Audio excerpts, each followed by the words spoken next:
Welcome to the Dave Palma Show, the podcast that revives, restores, and awakens your innermost capabilities. You have the training and the talent to succeed, but do you have the guts to fail? I love what I do. When you love what you do, you want to be the best at it. Today is about the power of you. You will change the world. Find your path to success through the journey of those who have succeeded. And now, your host, Dave Palma.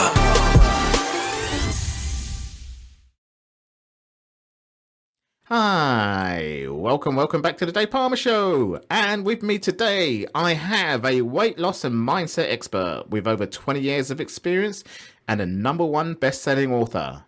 Oliveyah Fisch, welcome to the Dave Palma Show. Thank you for having me. I'm so glad to be here.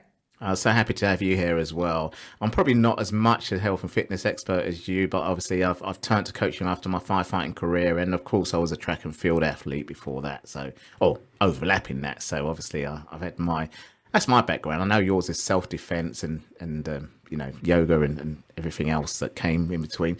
But before we talk about your successful life and health and life coaching business, we want to see your journey in life. I mean, I see in your book that you wrote that you used to be in a cult and you had 8 brothers and sisters. Could you talk us through, what your early life was like before, during, and after that, leading up to your successful business?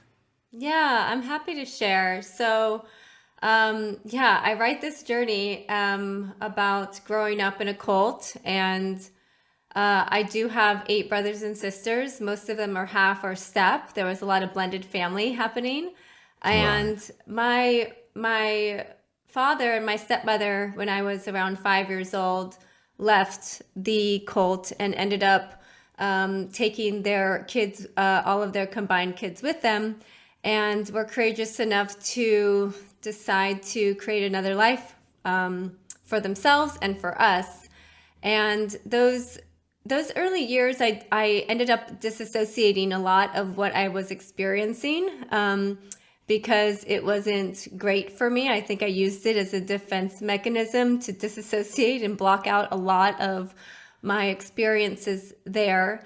But I do have some memories, and I do feel like there were some that were great and some that were very hard for me.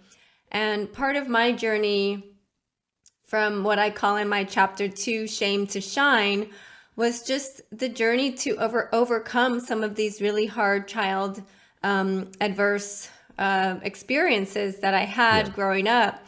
And I ended up having a lot of obsessive compulsive disorders that I struggled with throughout my teenage years and in my 20s. And some of them consisted of initially feeling like I had a very negative relationship to my body and myself, feeling very disconnected with myself. And that led me to picking at my face, having body dysmorphia issues, feeling like I was turning on lights off and on, washing my hands too many times, just things I was trying to control in my day that were just outside of my control. So trying to find that control anywhere I possibly could by obsessively making my bed. It just showed up in all these areas that were costing me so much energy and so much time.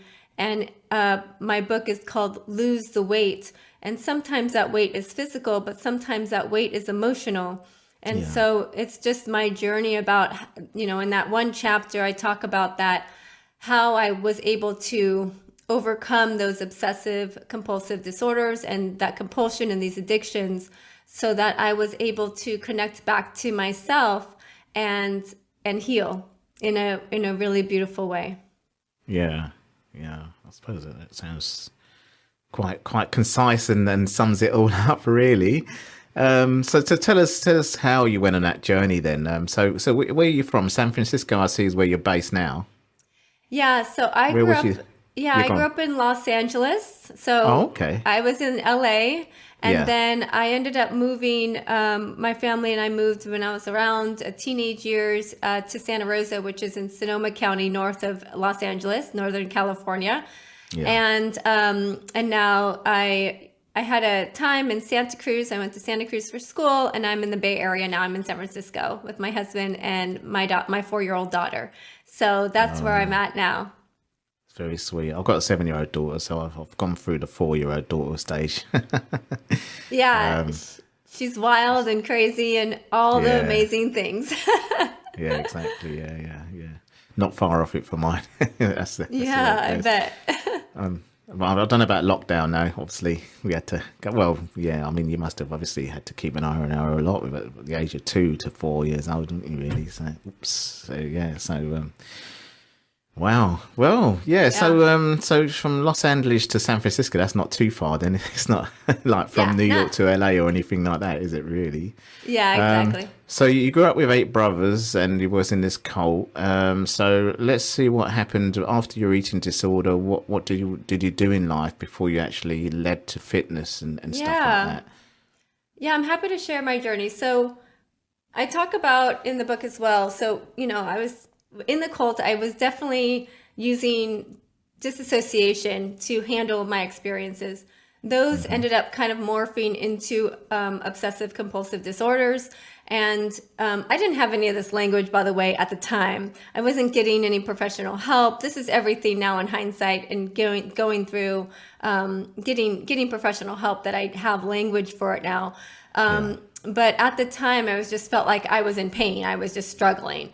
And I was having a hard time or feeling down. I wouldn't even call it depressed back then. I would have just been like, I'm bummed or I'm down. I don't feel good. And so I ended up graduating from UCSC in Santa Cruz, and I really went all in on my personal development journey. And right after school, I just decided to invest in myself in a different way and hire mentors and coaches and therapists and really dive deep into seeing what were the toxic cycles I was going through that would keep me in a cycle of shame and continue to keep me feeling like I was not able to live fully in my life, not really able to step in, not feeling confident. And I wanted to feel like I was really not missing life. I wanted to really take it to feel proud of myself. And so I went deep into that personal development journey, and I was still in my 20s overtraining. So I had stopped turning lights off and on. I had felt like I was doing better with picking at my skin, but I was ending up just switching one addiction for the other, and I ended up overtraining. And at the time, right after I graduated, I started my business. So I was teaching outdoor fitness classes. I was teaching boot camps. I was a fitness instructor who was adored in the Bay Area. People came to my classes. It was going great. My business was thriving, but I was in my early 20s and honestly just suffering still, not feeling like I couldn't help myself. I had to over exercise in order to run from my emotions and my feelings. And I ended up going to the Hoffman Institute, which is a 7-day personal development retreat center. And there I was able to really break free from my compulsions and my patterns that held me back in life. So that was a huge step for me to do. And when I came back from there, I knew that I needed to stop training bodies and start really training the whole person. And I brought into my business a more holistic approach to health that didn't just include movement, but included the whole person. And that's why I ended up stepping into health coaching and weight loss coaching and lifestyle coaching full time in this way now. So it's how my journey, I get to take people through the process I've went through to empower my health. And now I get to do that with others in a really wonderful way where they get to transform their lives. And sometimes it's about the physical weight, and sometimes it's about that emotional weight, which I said, but sometimes it's just both. And so really I attract the person who is done feeling stuck in their life and feels like they're really ready to take radical responsibility in a whole new way so that they can show up fully and have the energy and that life force that they really do deserve to feel good in their day and proud of themselves. It's really hard to be in a compulsive behavior when you're feeling like you're overeating or over exercising, or, turning on lights off and on, and you just can't help yourself. That is a hard place to be. And so the process I take people through will get them out of that. And it's nice to have that personal freedom. Yeah, no, absolutely, absolutely. So what kicked you off to start the fitness business? You took some courses first, or? Yeah, so I ended up getting my master's in exercise science. Right. So it's something you knew you wanted to do anyway. Yeah, so I knew, it's so interesting how life works out. It's kind of one of those things that I knew that part of the path for me to feel really strong in my body and in my life was that I needed to take care of my body in a different way. And I loved learning about health. It was something so tangible. It's like, oh, if you eat this way, or if you are drinking water, if you're getting this much sleep, if you're going outside every day, like if you just do some simple things, you feel better. And so because I was tending to suffer from depression or feeling down, as I would call it then, and it wasn't that I would stay there. It's just that when I did drop there, it feels so low. It just didn't feel great. I wanted my baseline to elevate here. I needed a higher baseline to be operating from. And so I realized that through health, I could raise my baseline. I can essentially not drop so low when I did feel down. And so I loved learning about health and fitness. I got my certifications for personal training. I ended up becoming a performance enhancement specialist, so trained to work with athletes and pretty much make your body look any way you want it to look, essentially, is what I'm trained to do. Well, not in a bad way, though. Yeah, I mean, not in a bad way, but essentially working with athletes, it's like I got to be strong for my game, right? And I learned how to do that and to transform people's bodies and have them perform at a really high level. And so that was my background. And I studied, and then I started my business. I started my business a little bit before I got my master's degree, actually, to pay for the master's degree. So I started my business essentially because personal trainers don't make that much money if they're working for other people. So I essentially just was like, okay, I got to have my own clients and do my own thing. I got the hang of this. And while I was getting my master's degree, I started my business as a personal trainer and fitness instructor, boot camp instructor. And then from there was able to really have almost like a little bit of the financial freedom a bit to then work on myself, because when you're just kind of struggling money-wise and financially, it's really hard to do personal development work. It's hard to take a week off to go to the Hoffman Institute and just, work on yourself. So that was part of my journey and my education. So yeah, no, excellent. And I see you also have a black belt in the International Kung Fu Sansu Association. Yeah, so essentially my father studied with a master called Jimmy H. Wu. He's the one who brought Kung Fu Sansu to the States from China.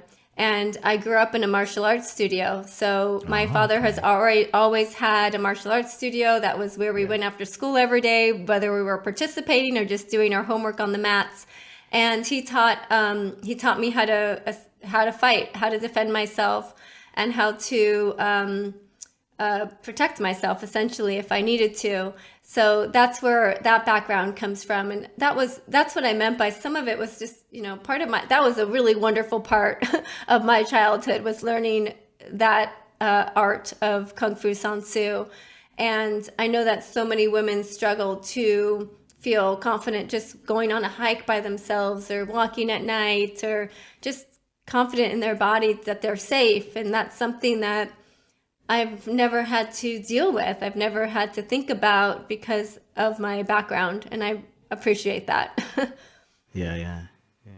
Well, we'll talk about your business in a minute and some of the topics that might cover what you do and how we can help people before we move on to get them to come to you. But let's go back to your book a bit again, and let's find out why did you decide to write this book? Yeah, so I think that I've been working with people for a long time now. I've had the business for a long time, and I've come up with a process for people to empower their health and create their healthy state, essentially, which is the subtitle of the book. And I wanted this information to be curated all in one spot. This is what I know to be true. Here is the steps to take so that you're reaching your health goals. And again, losing the weight, whether that be physical or emotional weight that you're carrying in your day, so that you have actually the energy you need to contribute to your life, to your relationships, to your work. Most people are just walking around exhausted and half dead, and it's not working. I want to change the world by helping people reach their goals. Only 8% of people reach their goals each year. And if that goal is tied to health, that number goes down to 2%. So that means 98% of people are not reaching their health goals and not feeling good about their body. And this is not okay. This is not going to help us to make good decisions for ourselves, our family, our communities, for the world. So I think it all has to start with our own choices we make for ourselves to feel that sense of pride in our day. Yeah. So what do you think are the biggest obstacles that gets in the way of people reaching their health and lifestyle goals? I have a chapter in my book called Find Your Way Back, and it's about the detours people take that kind of throw them off. I think that people are very busy. It's hard to curate all this information so that they know what applies to them. I think that a lot of people, though, know exactly what they need to do to feel stronger and healthier and lose the weight and feel like they're feeling strong in their body. It's just that they're not doing it. So most of the time people know, oh, you know what, I shouldn't be doing this. I got to do this better. I need to do that better. But I just can't quite figure out how to make that happen. And part of it is because it's not easy. Part of it's because it's not what everybody else is doing. Everyone else is eating terrible food most of the time, addicted to sugar, eating out, drinking too much, not, standing up from their desks when they need to, not getting enough movement in, not getting their water in. So it's hard to be doing something different than other people. But it's also, too, we have this mentality that if we know better, like if we know the information, we should be able to do it, and we should be able to do it by ourselves. And that is not true. So one of the things that trips people up is they think they're supposed to be able to do this on their own without support. And it's my experience that this is really causing people to delay their wins and to delay them succeeding. So that's one, is that people need support. There's also a lot of self-sabotaging happening and feeling like people are on whether it's like the yo-yo dieting or they lose the weight, but then they gain it back.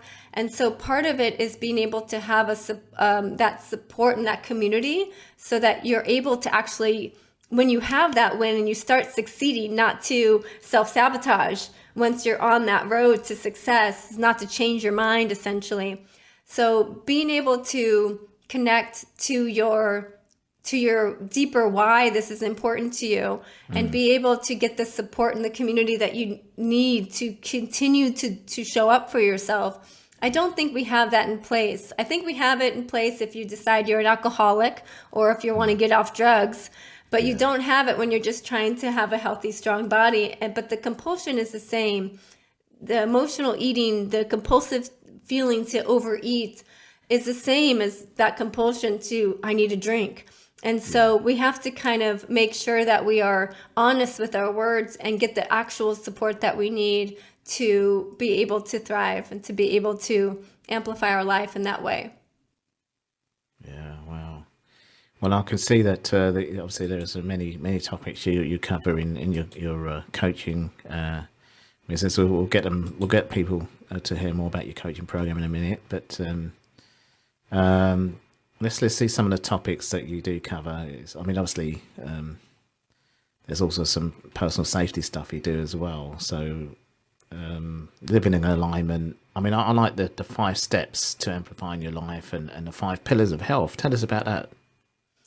Yeah, so part of the way people are transforming their lives in the programs that I offer is that they are able to implement the basics into their life consistently. And it's not sexy, it's not cool, it's different than people are doing, it's boring. It's boring things you have to do to show up for yourself in order to get the results that you want. And so the 5 pillars of health that I help people to integrate are hopefully ones that your audience knows to do. They're just maybe not doing it, which is 1, properly hydrating your body every day, and knowing what that means. 2, properly fueling your body with the food, how, when, and what to eat. 3, getting in movement every day consistently and not skipping any days. The 4th here is making sure you're getting adequate sleep. So that's 8 hours per night, undisturbed sleep. And then every day getting outside is number 5, nature, being in sunlight, being outside.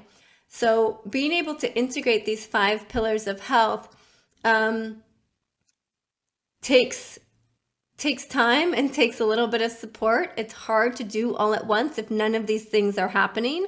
If you wake up at 8 o'clock and you find a bagel and you eat that, and then you're on Zoom all day long, and then it's 5 o'clock and then you're starving and then you're eating, and then all of a sudden you go to bed at 11 o'clock scrolling on social media, you just end up in this cycle of one thing after the other. And it takes a little bit of consistency and support to say, okay, what needs to happen first? Let's just do it one little bit at a time, one step at a time, and continue to feel proud of the choices that we're making, so that we're not waking up in that cycle of shame of like, oh, I shouldn't have been eating all those crackers before going to bed. Like, oh, it's like the morning after effect. Exactly. Oh, I really got to work out. Oh, I really got to do something. And it's getting people out of that space of feeling disappointed in themselves and feeling down about how they're showing up in their life. So those are the 5 pillars of health. And those are part of what is necessary in order to take care of your health in a meaningful way. Yeah, wow. Obviously, I'm into health and fitness stuff. I'm certified in, personal training and fitness instructing and life coaching as well. But I recently certified last year as a resilience coach, because that was my kind of specialist interest because of what was going on with suicide and firefighters and in wider world with the pandemic as well. So I see you also have a topic here about building grit, resilience, and emotional utility as well. Yeah. So it is important that people have a way to build up their I call it their muscle of pride. Okay. This is the most important muscle you can have. And that is, most people are thinking, oh, I need to have I need to get momentum, or I need to be motivated. And these are motivation comes and goes with the wind. We cannot rely on momentum and motivation to show up for ourselves. No. And so part of how I help clients move through doing a hard thing, right? Like just showing up for yourself and doing something different, making a change, is to have them say, okay, this is what I know I want to do. It's like, it's one little bit, and say, okay, well, what would actually have to happen and be in place for you to do that? It's like, I want to be able to, I have meetings all day. I want to be able to take a walk. And I have this principle called, it's going to take 10 seconds to change your mind and 8 minutes until you feel proud. It takes 10 seconds to close your laptop and stand up. It takes 10 seconds to get off the couch and go get a glass of water. Like, it doesn't take long to just say, I'm going to make a shift. And then 8 minutes later, you're going to feel proud no matter what you're doing. You're saying, oh, it took me 8 minutes to just shift completely. And now I'm outside on that walk feeling so good. Now it took me 10 seconds to put my shoes on. And now here I am 8 minutes later feeling proud.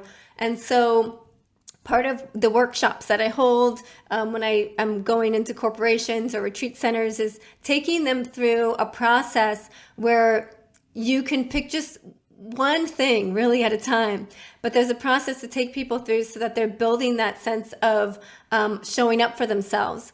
And a lot of this has to do with your intuition. I can't tell you, Dave, exactly what you need to do. You know exactly what to do. And sometimes we just are, I'm going to help you draw that out. And you're going to say, you know what, this is what keeps popping in my mind to do first. We always have that first step. And sometimes it's hard to take, but if we can trust our intuition and know to follow it, learn to follow it, listen and follow it, this is a huge ability to have that freedom in your life to say, I know exactly what I'm supposed to do now. So you're not consistently going back and forth. Oh, should I do this? Should I do that? I don't know. So being able to listen to your own body wisdom is a huge benefit to build that resiliency, so that when you're set up for like a bigger decision to make, you know exactly what to do. You know exactly the choice to make because you're used to listening to that voice inside. So part of the work I do is having people connect to themselves, building that resilience by just showing up for themselves in little bits, whether it's turning the water on cold for at the end of your shower, whether it's, hey, you're going to go do a wall sit for 1 minute. Feel how that feels to just like build that feeling uncomfortable in your day, feeling uncomfortable in a way. You can use it when you're doing your workout in a plank position or a wall sit. You can do it in so many different ways where you're just saying, I'm going to make myself a little uncomfortable on purpose to build that resiliency and that grit, and practice also showing up for myself with little changes, one intention a day, and nailing it 100%, and see if I can do that one thing today. That is how you're going to build your muscle of pride. Fantastic. That sounds great. Well, I'm really hats off to you building this successful health and fitness business. So what are some of the things that you're still wanting to achieve, and what's next for you? Yeah, so it's been really fun for me right now to be obviously promoting the book, but as a means to start interesting conversations with people. All information is free now. My book is just curated. Like, hey, here's what's working for the 2% of people who are actually achieving their goals. Here it is. Like, you don't have to Google it anymore. Here it is. So it's been really fun to have interesting conversations with people. And I think that for women, I know that there is this, as a reaction to the societal pressures that they feel to be perfect and pretty and skinny, there's been this reaction to, say, whatever, I love my body just as it is. But often I find women are still wanting to lose weight. They're still wanting to feel sexy. They're still wanting to feel good in their clothes. They know that if they don't take care of their health, it's going to lead to high cholesterol or diabetes and joint pain and all the things. And so what I am loving doing right now is just connecting to that person to say, you know what, you've done it all. You've tried all the things. Great. Let's actually do it for the last time. Let's lose that weight for the last time. Here's how you're going to do it. And because you just know it's not for anybody else. It's not for the societal pressures. It's not for your husband or your kids. It's for you. It's because you have decided to step in and say, I deserve to know what it feels like to feel strong in my body. I want that energy. I want to live a long life and a healthy life.